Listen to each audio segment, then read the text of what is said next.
아니, 나는 임신해서 힘들어. 아이 낳고 키우느라 힘들어. 나 죽을 지경인데 남편이 바람이 난다고? 이럴 수가 있는 거야? 이게 말해? 자, 여자 입장에선 참 기가 막히고 코가 막히고 기절을 할 노릇인데, 근데 여러분 냉정해집시다. 결혼에는 이런 면이 있는 게 현실이에요. 지난 시간에 제가요, 임신 출산이 결혼 생활의 첫 번째 위기일 수 있다, 이런 말씀 드렸죠. 그리고 남편의 첫 번째 외도 시기일 수도 있다, 제가 그런 말씀 드렸죠. 그럼 왜 이렇게 되냔 말이죠. 이거는 첫 번째 임신 출산을 계기로 해서 이 남편과 아내가 완전히 입장이 달라지기 때문에 그래요. 왜 달라지냐면, 사실 아이 낳기 전까지는 별 다른 바가 없잖아. 연애할 때랑 같은 집에 사는 거 말고 뭐 그렇게 달라요? 똑같죠, 그죠? 근데 임신을 딱 하게 되면, 임신은 누가 해요? 여자가 하죠, 그죠? 임신 출산 여자가 하고 남자는 안 하잖아요. 그래서 임신 출산에서 주인공은 누군가요? 아내예요. 여자입니다. 남편은 뭐예요? 보조자예요. 자, 주인공과 보조자, 주연과 조연으로 확실하게 나뉩니다. 입장이 완전히 달라지게 돼 있어요. 뭐 요즘에야 뭐 임신 출산이 중요하다, 이런 사회적 인식이 굉장히 높아져가지고 뭐 도와줘야 된다, 뭐 그런 교육도 많이 받고 뭐 인식이 많이 달라지기는 했어요. 근데 그래도요, 아무리 그래도 그게 내 일이냐 네 일이냐는 차이가 있는 거예요. 이거는 생물학적 차이이기 때문에 어쩔 수가 없어요. 임신은 여자가 하고 남자는 옆에서 도와주는 것밖에 없거든요. 그러니까 남편이 나만큼 임신 출산을 이해할 것이라는 기대를 하면 안 됩니다. 그것은 불가능해요. 일단 기대를 좀 낮추셔야 돼요. 예. 그리고요, 여자는 임신하고 출산하면은 그 관심이 온통 아이한테 가죠. 그리고 사실 남편이 좀 뒷전이 되거든요. 뒷전이 될 수밖에 없는 게 기운이 딸려서 그래요. 기운이 충분하면 남편까지 다 챙겨줄 텐데 기운이 딸리잖아요. 그러니까 먼저 급한 아이부터 챙기게 되는 거죠. 그러면 남편들은요, 그동안 나를 향했던 아내의 관심과 사랑이 아이한테 옮겨가니까 말은 못하지만 소외감 느낍니다. 그 소외감은요, 둘째 아이가 태어났을 때 느끼는 첫째의 소외감과 비슷하대요. 어른이 뭐 그러냐고요? 어른도 다 똑같아요.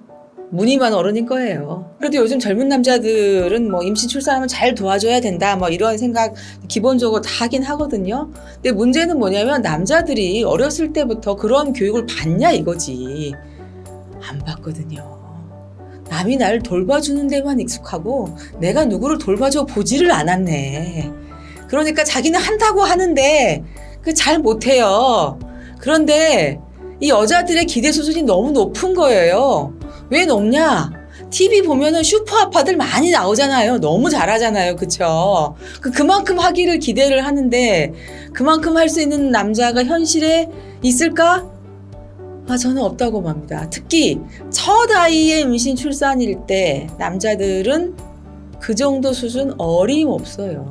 그래서 남편은 한다고 열심히 도와주는데, 자, 아내의 눈에는 안 차요. 그래서 열심히 했는데 왜 그렇게밖에 못해 하고 구박을 꼭 받게 돼 있어요. 그러면요, 구박 한번 받으면 남자들이요, 속으로 좌절감 느낍니다. 아휴, 나 한다고 했는데 이렇게 칭찬은 못 듣고 구박만 받았네. 좌절감 느끼고요, 삐져요. 안 삐질 것 같다고요? 삐집니다. 나중에 남편들한테 살짝 물어보세요. 말은 못하지만 마음속에 응어리 있어요, 분명히. 예.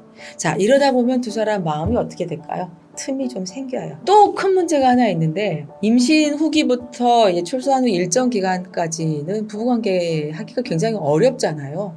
특히 여자들 입장에서는 굉장히 부담스럽거든요. 그러니까 욕구가 해결이 안 되는 거예요. 성욕이 해결이 안 돼요. 그리고 성욕이 강한 남자들 같은 경우는 이게 상당히 큰 문제가 되거든요. 남편의 입장에서 이 상황을 한번 제가 볼게요. 아내 사랑을 뺏겨서 좀 소외됐지. 그 다음에 한다고 열심히 했는데 구박받아가지고 삐졌지. 그리고 내 성욕도 해결이 안 되지. 그래서 임신 출산 과정이 남자들한테는 상당히 불편한 상황이 될 수 있습니다. 근데 귀여운 아기가 태어났으니까 이 상황을 다 덮어줄까? 뭐 그러면 다행인데 안 그럴 수도 있어요. 그래서 약간 이 마음이 불편하고 뭔가 약간 틈이 생겼는데 어떤 여자가 나를 좋다고 하네. 나한테 올인을 해주네. 자, 이렇게 되면 갑자기 확 넘어가 버릴 수 있습니다. 자, 그때 뭐가 나와요? 사랑의 호르몬. 사랑의 호르몬 뭔가 도파민이란 건데 이게 일종의 마약이거든요. 그게 막 이제 뇌에서 나오면서 거짓말을 하고요. 환상을 주입합니다. 야, 너 지금 애기 엄마하고 너하고 잘 안 맞는 거야. 너 사랑이 식은 거야. 근데 이 여자하고는 잘 될 거야. 하고 자꾸 사기를 치거든요. 자, 이건 뭡니까? 사기죠. 이 사기에 넘어가면 그 사람은 바보죠. 자, 왜 바보일까요? 새로운 여자와 결혼해서 아이를 낳으면 똑같은 상황이 되거든요. 똑같이 불편한 상황이 발생하거든요. 자, 이거는요. 두 사람의 사랑이 식고 안 식고, 두 사람이 성격이 나쁘고 좋고 이런 문제가 아니고요. 임신하고 출산했다고 하는 가족이 변하는 이 과정에 두 사람이 아직 잘 적응이 안 돼서 나타나는 문제거든요. 그래서 결국은 뭐냐면 미숙하기 때문에 나타나는 거예요. 아내도 미숙하고 남편도 미숙하고 두 사람 다 미숙한데 문제는 아내는 아이를 낳고 키우는 주요 책임자이기 때문에 좀 빨리 적응해요. 근데 남자들은 거기서 도와주는 조연에 불과하거든요. 그래서 적응이 늦습니다.